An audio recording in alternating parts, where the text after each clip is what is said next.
Good afternoon everyone.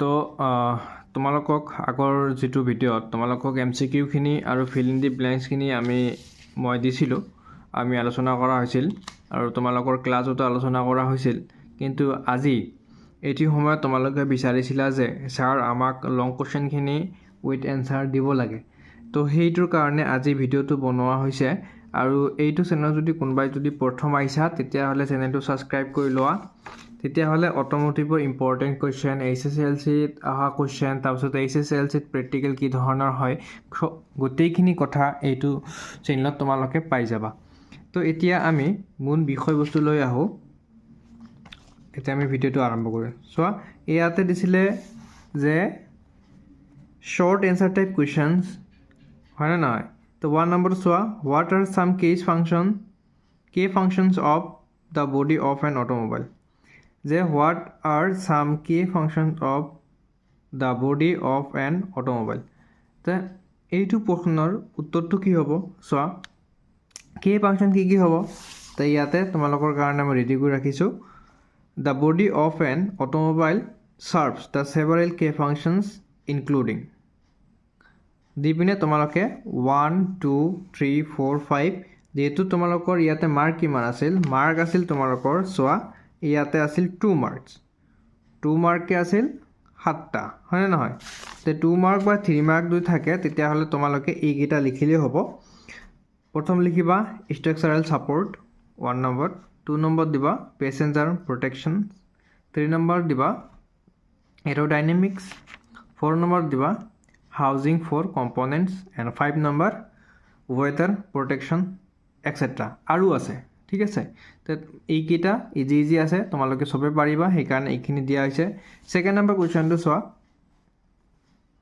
পাৰিলে তোমালোকে লিখি লবা যে what are the types of lubrication system কি কৈছে types of lubrication system যে বহুত ধৰণৰ টাইপস আছে lubrication systemৰ হয় না নহয় কিন্তু আমি কিতাপত যিখিনি পঢ়িছো ক্লাস 10 ৰ কিতাপত যিখিনি আছে সেইখিনি তোমালোকক দিয়া হৈছে ইজি কেটা মই বাছি দি দিছো ঠিক আছে তে what are the types of the lubrication system the types of lubrication system are দিপিনে তোমালোকে দিবা 1 number wet sump system 2 number দিবা dry sump system 3 নম্বৰ দিবা oil viscosity and quality 4 number maintenance 5 number দিবা variable valve timing system VVT আৰু VVT ফুল form তোমালোকৰ আহি থাকে ঠিক আছে এতিয়া আমি নেক্সট কোৱেশ্চন লৈ গুছি যাও নেক্সট কোৱেশ্চন কি আছে কৈছে যে what is the purpose of the anti lock braking system যে তোমালোকক ক্লাছত ডিসকাস কৰা হৈছিল ABS কি হয় হয় না নহয় in the vehicles the ABS মানে কি হল anti lock braking system হয় না নহয় তাৰপিছত কি কৈছে what is the purpose of the anti-lock braking system in vehicles তো হেইটোৰ এনসাৰ খিনি মই ইয়াতে ধুনিয়াকে তোমালোকৰ কাৰণে লিখাই থৈ দিছো তো এতিয়া সোয়া the ABS is a safety feature that prevents the wheels from the locking up during the hard braking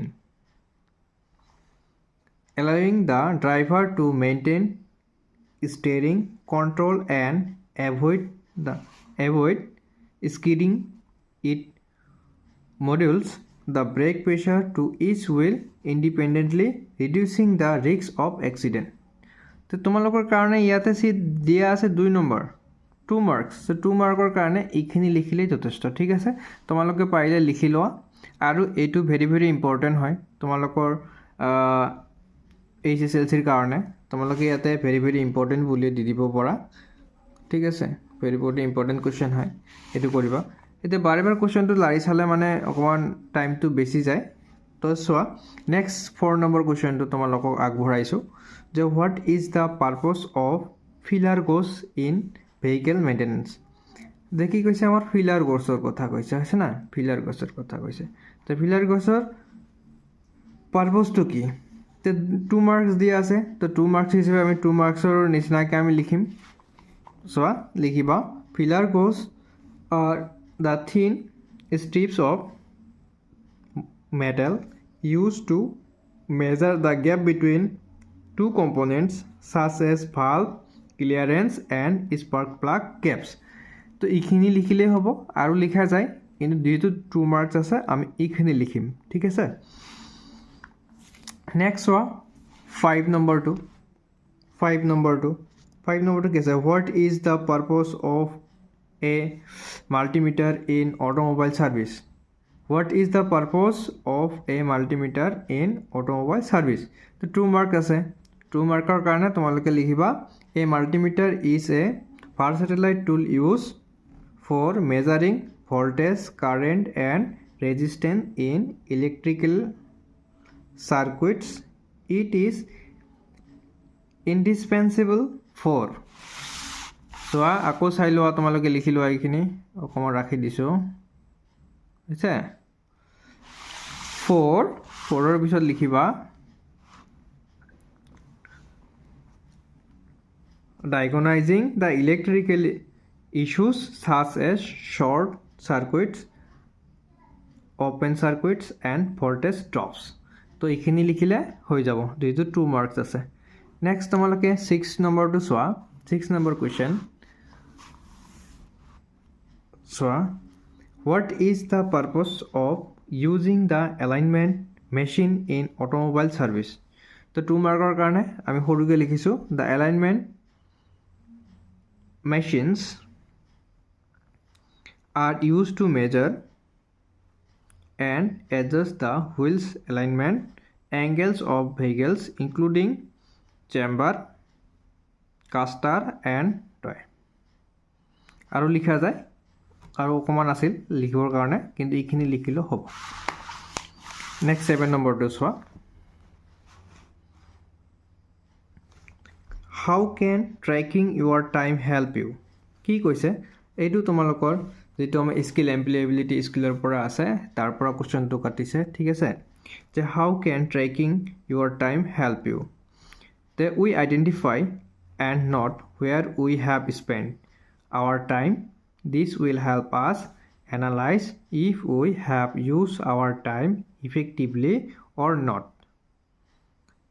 it also' help us to identify time wasting activities, ঠিক আছে। তো এই 7টা যে আছিলে তোমালোকৰ, সেই 7টা কুৱেশ্যন ভেৰি ভেৰি ইম্পৰ্টেণ্ট হয়, তোমালোকৰ HSLCৰ কাৰণে হয়, ফাইনেল এক্সামৰ কাৰণে হয়। তো তোমালোকে এইখিনি ধুনীয়াকৈ লিখি ল'বা, পঢ়িবা, ঠিক আছে। আৰু কিবা যদি বুজি নোপোৱা তোমালোকে কমেণ্ট কৰিবা, সেই হিচাপত আৰু নেক্সট তোমালোকৰ কোনটো ভিডিঅ' লাগে, কোনটো চেপ্টাৰৰ ওপৰত লাগে তোমালোকে কমেণ্ট কৰিবা, মই গোটেইখিনি তোমালোকক দিবলৈ ট্ৰাই কৰিম, চেষ্টা কৰিম। নেক্সট চোৱা, ডি নম্বৰ যিটো কুৱেশ্যন আছিলে তোমালোকৰ, explain in details the procedure of changing the oil and oil filter. যে changing oil and oil filter, এইটো গোটেইখিনি ডিটেইলছখিনি প্ৰচিডিউৰখিনি আমাক কি কৈছে, এক্সপ্লেইন কৰিব কৈছে, হয়নে নহয়। তো তোমালোকে এতিয়া চোৱা, the procedure of changing the oil and oil filter. তো প্ৰচিডিউৰখিনি আমাক লাগে, তো প্ৰচিডিউৰখিনি তোমালোকে লিখিবা। 1 নম্বৰ, preparing the work area, lifting the car, হয়নে নহয়, ডিছকাছ কৰা হৈছিল ক্লাছত। তাৰপিছত ড্ৰেইনিং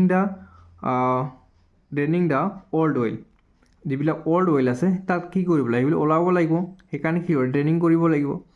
এণ্ড 4 নম্বৰ চোৱা তোমালোকে, ৰিমুভিং দ্য অল্ড অইল ফিল্টাৰ, তাৰপিছত ইনষ্টলিং দ্য নিউ অইল ফিল্টাৰ। তো এইখিনি যদি আমি লিখোঁ আমাৰ গোটেইখিনি এনচাৰ হৈ যাব। আৰু ইয়াত কিমান মাৰ্ক দিয়া আছে, মাৰ্ক যিহেতু তোমালোকৰ দিয়া আছে ইয়াত 3, ঠিক আছে। চোৱা তোমালোকে ইয়াত মাৰ্ক দিয়া আছে 3, তো 3 মাৰ্ক দিয়া আছে যিহেতু আমি 3 মাৰ্কৰ নিচিনাকৈ এনচাৰটো কৰিম, ইমান লিখিব নালাগে, 2D পইণ্ট লিখিলে হৈ যায়, ঠিক আছে। নেক্সট কুৱেশ্যনটো চোৱা, যে ই নম্বৰ কুৱেশ্যন যিটো আছে, এক্সপ্লেইন হাউ ট্ৰজন হৰ্চ ভাইৰাছ ৱৰ্কছ। যে কি হয়, যে ট্ৰজন হৰ্চ ভাইৰাছটো কেনেকৈ ৱৰ্ক কৰে সেইটো আমাক এক্সপ্লেইন কৰিব দিছে। চোৱা এতিয়া তোমালোকে যাতে এনেইতো ক'লে বুজি নাপাবা, সেইকাৰণে তোমালোকক লিখি দিছোঁ যাতে তোমালোকে লিখি ল'ব পাৰা বস্তুটো, ঠিক আছে। এতিয়া চোৱা, এ ট্ৰজন horse disguises itself, that is, it appears to be a useful software program, but once it reduces a computer, ঠিক আছে, it start behaving like a virus and destroying data. তো এইখিনি লিখিলে হৈ যাব, ঠিক আছে। আশা কৰোঁ তোমালোকে গোটেইখিনি এনচাৰখিনি তোমালোকে পাই গৈছা।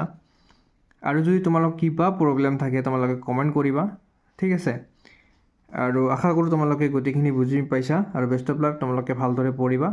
আশা কৰোঁ তোমালোকৰ যিটো HSLC হ'ব সেইটোত ভাল ফলাফল হ'ব। তো তোমালোকৰ স্ক্ৰীনশ্বটৰ কাৰণে মই কুৱেশ্যন এনচাৰখিনি মই আকৌ দেখাই দিছোঁ, চোৱা।